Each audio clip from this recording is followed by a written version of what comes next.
La tête posée sur ta paume, derrière la vitre embuée, tu regardais les gouttes de pluie éclater sur la tôle. Des silhouettes grises se déplaçaient entre les tuyaux rouillés et la tour de l'usine qui fumait. Tu avais 13 ans et tu savais qu'à la fin de l'année, tu les rejoindrais. Comme tes parents avant toi et comme tous ceux qui n'avaient pas été assez intelligents pour fuir cette maudite ville.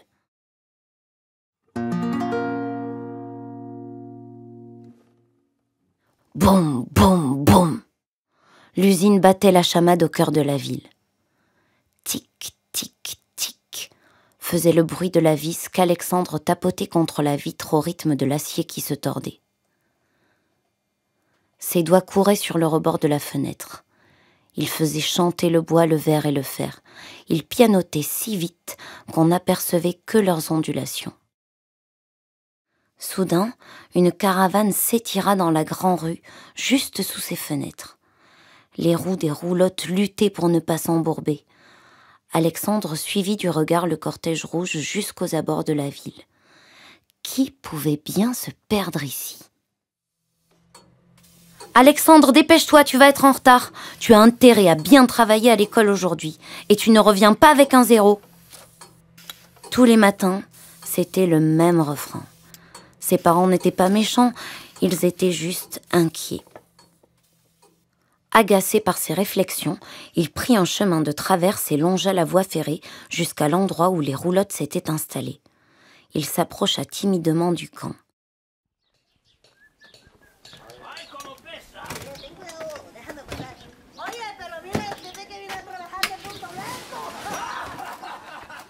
Les bruits d'émaillés qui s'abattaient sur les piquets, les toiles qui se tendaient, les voix fortes qui parlaient une autre langue et surtout les rires gras et francs l'attiraient.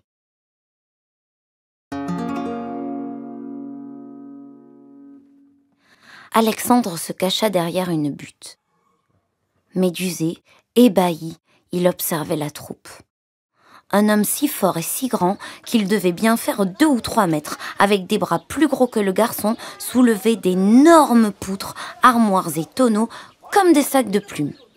Des femmes accrochées l'une à l'autre se déplaçaient en même temps dans une seule grande robe noire et rouge. Plus loin, des hommes de petite taille faisaient des acrobaties. Alexandre n'en croyait pas ses yeux. Il ne savait pas depuis combien de temps il était là lorsqu'il la vit sortir de sa roulotte. La petite gitane soutenait une grande dame très maigre.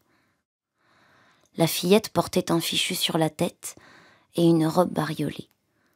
Ses longs cheveux ondulaient jusqu'à sa taille. Elle avait le plus beau regard qu'il ait jamais croisé. Si beau qu'il ne put s'empêcher de baisser les yeux. Quand il les releva, elle avait disparu. Il la chercha du regard en vain, la lumière baissait. Alexandre n'y voyait plus très bien. Il lui fallait rentrer. « Où tu étais ? Madame Delmas est passée, elle ne t'a pas vu à l'école. Voyou, bon à rien !» Toute la soirée, les réprimandes glissèrent sur lui. Ces bruits, ces gens étranges et surtout le regard de cette fille le bouleversaient encore. Ce soir-là, Alexandre s'endormit tard, des couleurs plein les yeux.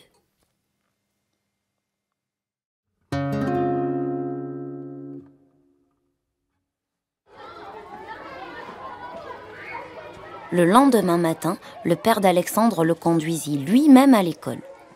On s'était un peu moqué de lui, mais pas longtemps.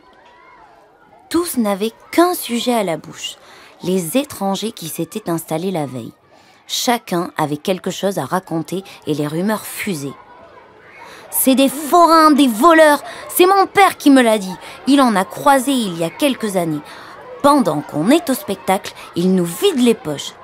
Il paraît même que, la journée, quand il n'y a personne pour les surveiller, ils vont vider les maisons et les poulaillers. » Le gros Louis, le fils du maire, qui savait tout mieux que tout le monde, ajouta. « Ma mère dit que c'est des curiosités, ils sont pas comme nous, c'est des bêtes de foire, des monstres. Il y en a qui ont 4 têtes. J'espère que j'aurai le droit d'y aller, on va bien rigoler. » Dès que la sonnerie retentit, Alexandre fila. Il retourna derrière la même petite butte. L'installation avait bien avancé et de nombreuses tentes se dressaient sur le terrain vague. Il cherchait la jeune gitane du regard au milieu de cette agitation. Elle n'était nulle part. Des rires familiers le firent sursauter. Il se retourna. C'était la bande du Gros Louis. « Toi aussi, t'es venu au spectacle gratis ? Qu'est-ce que t'as vu ?» hurla le Gros Louis. « Rien. Mais qu'est-ce que vous faites ici ? Baissez-vous, vous allez nous faire repérer. »« Oh, ça va, le blondinet !» Vexé, Alexandre se leva. Une silhouette s'approchait.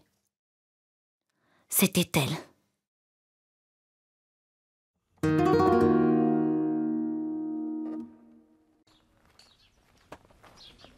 Hé les gars, faut se tirer! Une sorcière nous a repérés! Cria le petit chef en s'enfuyant avec sa bande. Alexandre se raidit. Elle montait lentement la butte en le fixant de son regard noir. Arrivée devant lui, elle maugréa. « C'est toi qui les as ramenés? Qu'est-ce que tu fais à traîner ici depuis hier ?»« Et alors, on est en République? Ça ne te donne pas le droit de nous espionner. » Ils s'observèrent en silence. Elle reprit, radoucie. « Je ne te fais pas peur? Alors viens puisque tu es si curieux. » Elle lui prit la main. Alexandre se laissa emmener sans dire un mot. Sous le chapiteau rouge et or, il se sentit gêné. « Elena, que nos devuelves ahí ?» cria Hercule le géant. « Un petit paille qui traîne par là depuis hier. » Après quelques explications, Elena lui présenta Frida, la femme à barbe, Marie et Annie, les sœurs siamoises, Pipo, Juan et Esteban, les Lilliputiens qui lui arrivaient à peine à la poitrine, et Félicie, une pauvre petite qui n'avait ni bras ni jambes et circulait sur une crinoline à roulettes. Elle lui présenta aussi sa mère, Apollonia. « Ma mère est voyante. Ses yeux sont aveugles, mais elle sait lire au plus profond des cœurs. Moi, je suis Hélène. Je fais danser les marionnettes. » Les forains l'interrogèrent sur la ville, l'usine, étonnés de tout ce qu'il racontait. Il parlait beaucoup et Alexandre ne comprenait pas tout. Ils avaient un accent très fort. Ils venaient du sud de l'Espagne et allaient de village en village pour présenter leur spectacle.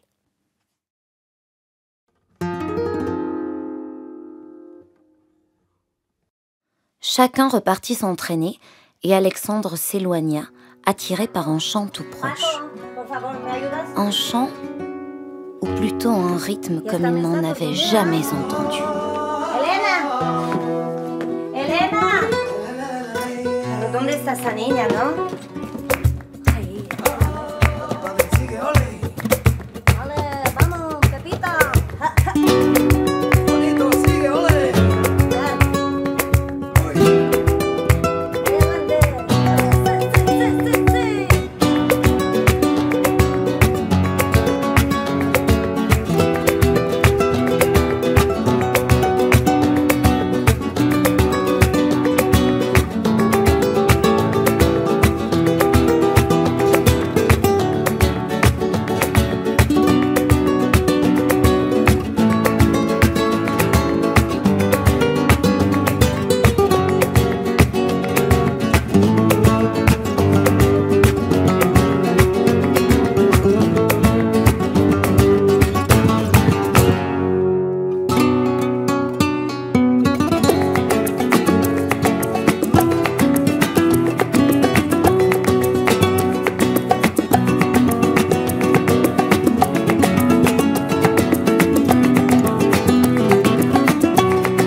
Derrière un rideau, un groupe d'hommes en noir aux longs cheveux chantait dans une autre langue en grattant des guitares. Certains avaient de drôles de petits tambours entre les jambes. Deux vieilles dames avec de grandes robes à volants frappaient en rythme dans leurs mains. une jeune femme dansait au milieu de l'assemblée. Grave et fière, elle tapait des pieds et tournait sur elle-même en levant les bras au ciel. « C'est super, hein ?» lui demanda Elena. « Ce sont mes cousins et cousines, ce sont de grands chanteurs. La fille qui danse au milieu, c'est ma grande sœur. » Alexandre ne répondit rien. Il était fasciné. Les musiciens s'arrêtèrent. « Et tu es Rubio, tu veux jouer avec nous ?»« Hein? Comment? Moi? Mais non, je ne sais pas jouer. »« Ah, t'as jamais vu une guitare? » ?»« Non, et je sais rien jouer du tout. »« Ben aquí essayez. La guitare, c'est comme une belle femme. Il faut savoir comment la faire cantar. » lui dit Paco en lui tendant l'instrument. On lui montra un accord, qu'il joua, puis un couplet, qu'il joua aussi. « Hé, niño, tu t'es fiché de nous, tu as déjà joué. »« Mais non, je vous jure. »« Alors, toi, un don. Reviens demain, on a fini la répétition, là, » lui proposa Paco en riant. Alexandre n'en revenait pas, surpris de sa propre audace et de ceux qui l'entendaient. Sur le chemin du retour, il ne cessait de toucher le bout de ses doigts douloureux. Mais quel bonheur! Alexandre revint chaque jour. Il s'exerçait jusqu'à en avoir des crampes aux mains. Les musiciens lui jouaient des morceaux et il les reproduisait presque sans effort sous le regard admiratif de la petite Elena. « Que guapo este chico !»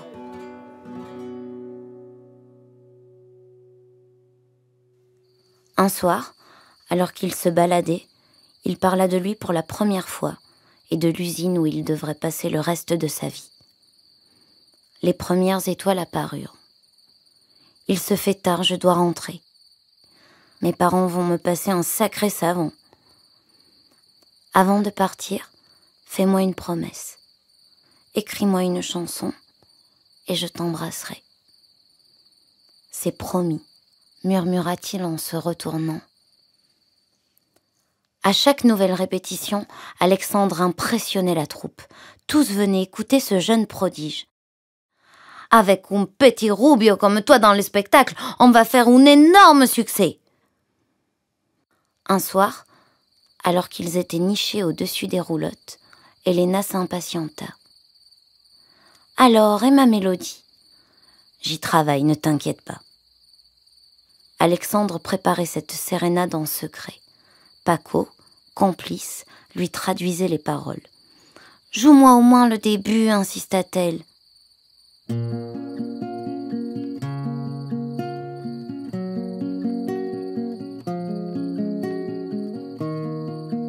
Alexandre joua les 3 premiers accords puis s'arrêta.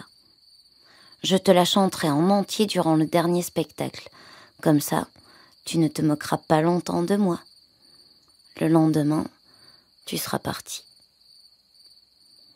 Émus, à l'abri des regards, ils échangèrent leur premier baiser.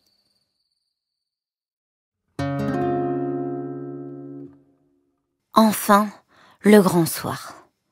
Pour la première fois, Alexandre allait jouer devant un vrai public. Les gradins n'étaient pas tout à fait pleins. Les musiciens entrèrent en scène, suivis d'Alexandre qui était vert de trouille. Il ferma les yeux et se mit à jouer avec le groupe, les mains moites.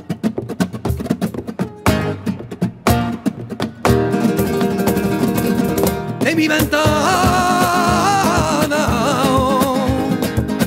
yo la veo todos los días, ya cuando viene la noche yo la sueño en mi cama. De mi ventana yo la veo todos los días, ya cuando viene la noche sueño en mi cama. Tu pelo son de oro, oro, oro. Tu piel sabor de leche, de leche, de leche. Tu pelo son de oro, oro, oro. Tu piel sabor de leche, de leche, de leche.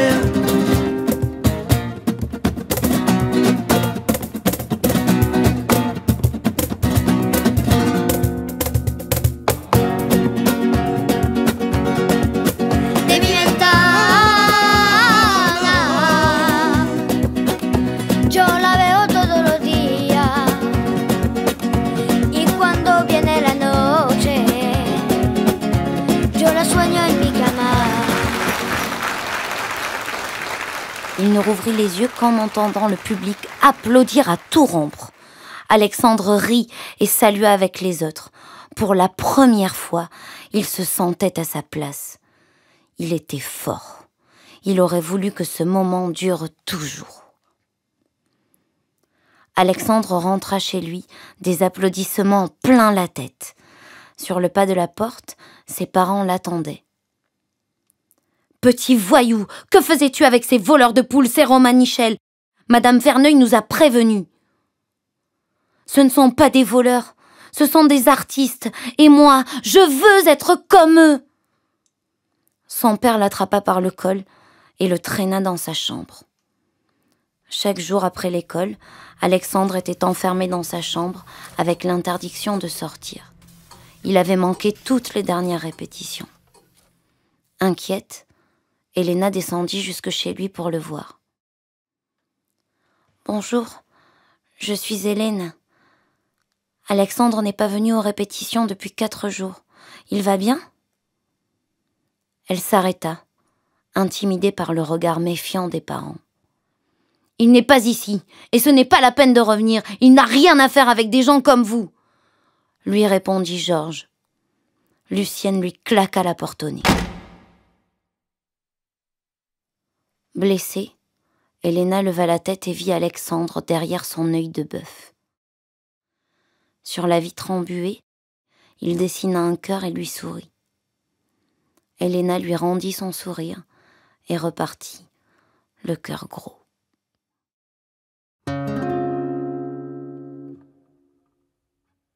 Le jour de la dernière représentation arriva. Alexandre était désespéré. « Jamais tu ne retourneras là-bas, mon fils !» lui avait répété son père. Clac ! Une échelle de fortune s'abattit sur la vitre de sa chambre. Alexandre regarda en bas. Elena et ses cousins lui faisaient signe de descendre. Sans hésiter, il enjamba le rebord de la fenêtre. Le spectacle débuta. En entrant sur la piste, Alexandre aperçut ses parents dans les gradins, mais il fit mine de rien. La salle était bondée. Alors, oubliant tout, ses parents et même Hélène, il laissa la musique l'envahir pour ne faire qu'un avec les musiciens.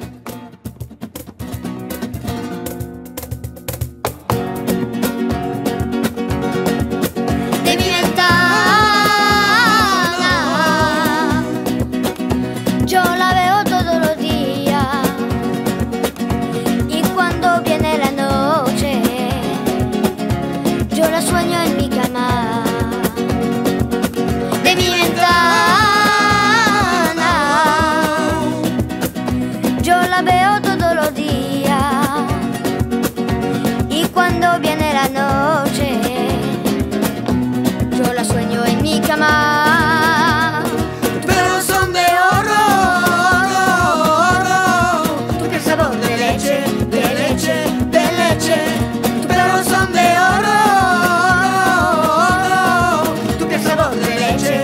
leche, de leche. Pero son de oro, oro, oro. Tu que sabor de leche, de leche, de leche. Tu pero son de oro, oro, oro. Tu que sabor de leche, de leche, de leche. Tu pero son de oro.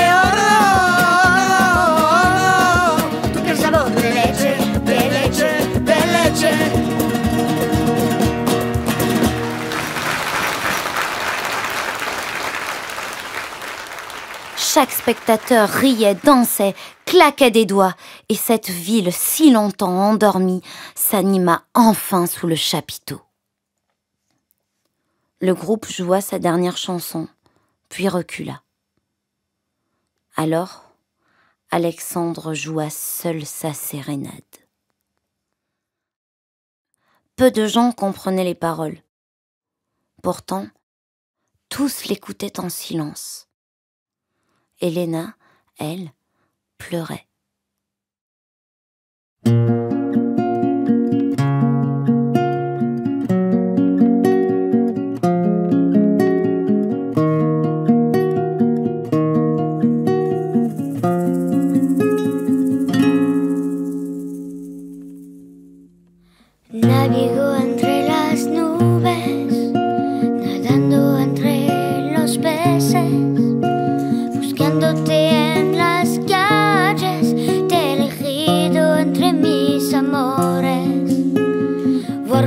compro unas flores, libérame de esta cárcel. Mi arma te ofrece las llaves de mi corazón, coliflores. No me siento feliz, ni me salen las palabras. Lo que siento por ti es algo tan especial. No me siento feliz, ni me salen las palabras. Lo que siento por ti es algo tan especial. Espérate pa' que mi mío se vacíe. No tengo diamante, sino sueño a crecer. Déjame la suerte de hacer de mi querer un océano de placer, una fuente. No me siento feliz, ni me salen las palabras. Lo que siento por ti es algo tan especial. No me siento feliz, ni me salen las palabras. Lo que siento por ti es algo tan especial. No me siento feliz, ni me salen las palabras. Lo que siento por ti es algo tan especial. No me siento feliz, ni me salen las palabras. Lo que siento por ti es algo tan especial.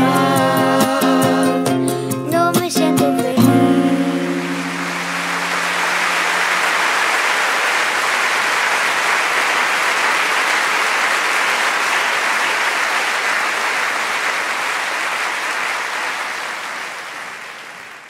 La chanson terminée, la salle se leva et éclata en un tonnerre d'applaudissements. Alexandre cherchait Hélène. Elle courut se jeter dans ses bras. Il n'avait jamais été si heureux. Le chapiteau se vida peu à peu. Il ne restait que Georges et Lucienne qui s'avancèrent lentement. Alexandre redoutait leur réaction. Sa mère le serra dans ses bras et son père lui dit « C'était beau, fiston ». Et, dans leurs yeux, pour la première fois, il lut de la fierté.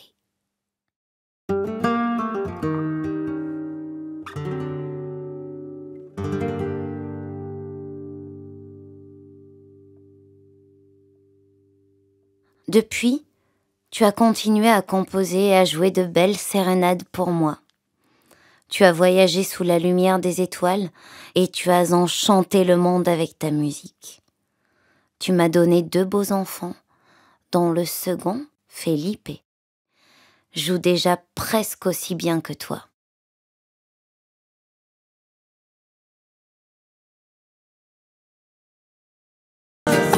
Lo que siento por ti es algo tan especial.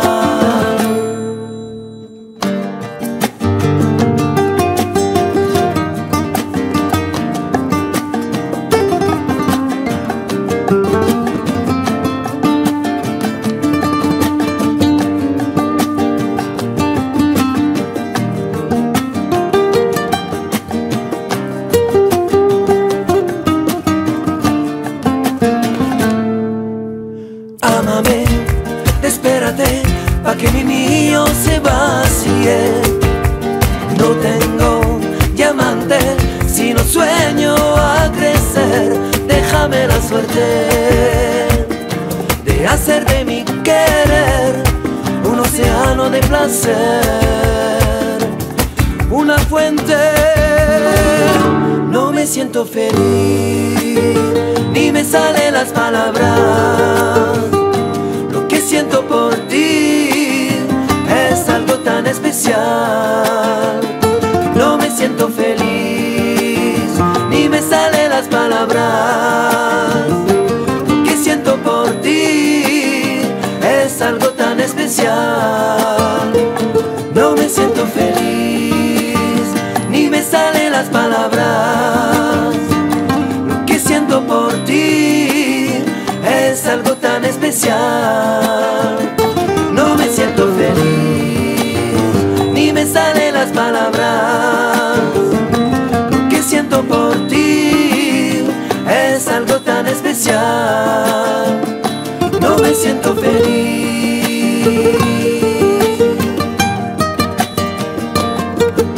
No, no, no, no. No me siento feliz.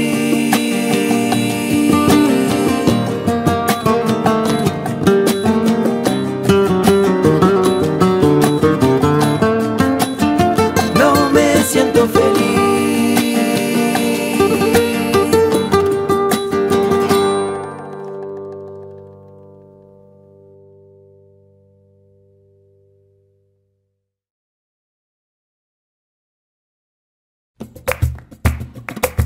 La compadre sigue, ole. Ole, vamos, Pepita. Bonito, sigue, ole. Oye. Adelante. Sí.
de mi ventana.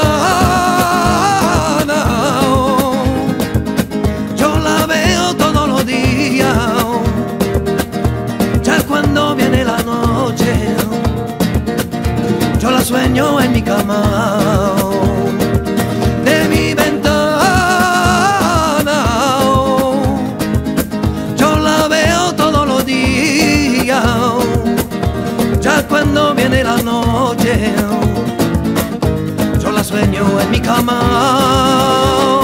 Tus pelos son de oro, oro, oro. Tu piel sabor de leche, de leche, de leche. Tus pelos son de oro, oro, oro. Tu piel sabor de leche, de leche, de leche.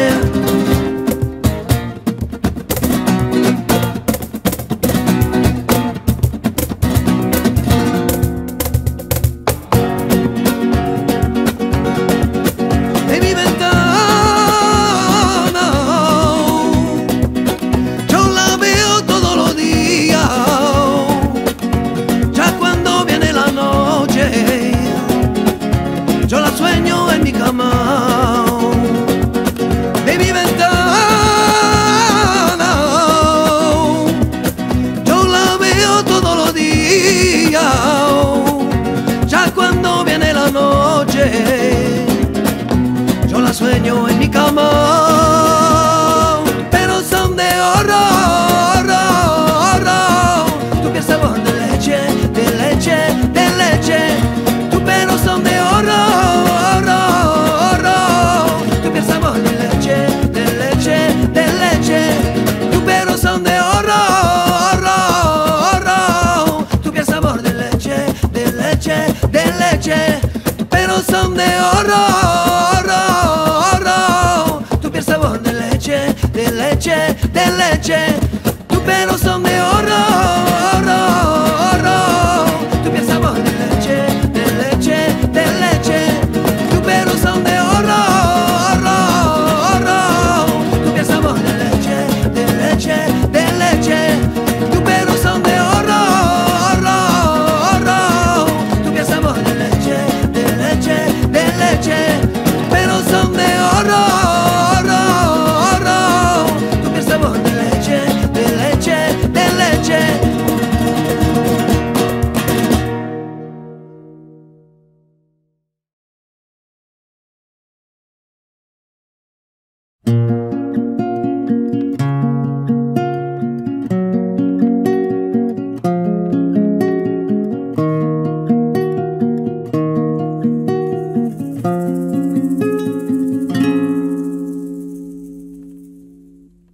Navego entre las nubes, nadando entre los peces, buscándote en las calles, te he elegido entre mis amores. Borba te compro unas flores, libérame de esta cárcel. Mi arma te ofrece las llaves de mi corazón, coliflores.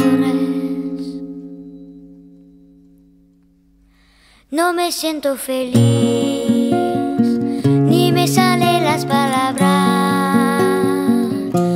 Lo que siento por ti es algo tan especial.